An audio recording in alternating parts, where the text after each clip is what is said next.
Morning everyone, what have we got here for you today? Basically we've got a little tip for you really, if you're a gas engineer, something that I used to obviously do myself.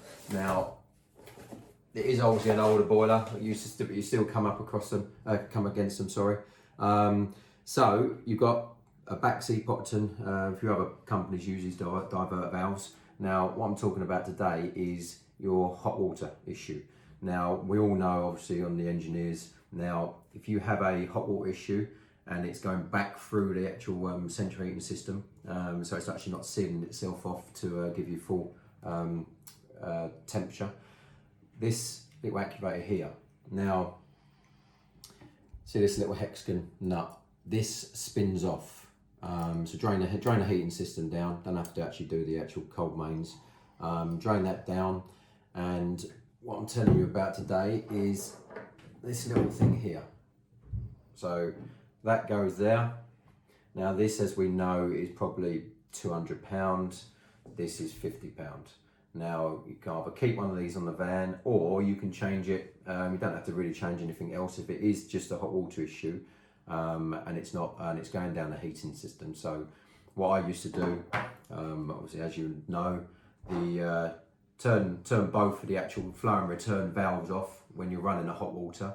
If that then does get a lot hotter and gets up to temperature, you pretty much know it's the actual diverter valve.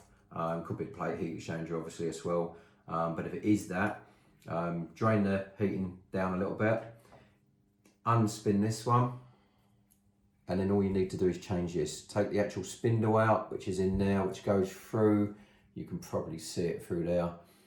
So basically what it is, this spindle in here gets stuck. So you get all the muck that builds up in the heating system sometimes, and then when the spindle goes backwards and forwards, you actually get it stuck in there. So what that's happening is basically that spindle there is actually not coming across and shutting down the actual flow down for the actual central heating when it goes over to obviously hot water mode. So if you take this off, clean up the actual spindle, put a little bit of grease on it, put that back in there, and that's the only thing you should really need to change from the diverter valve.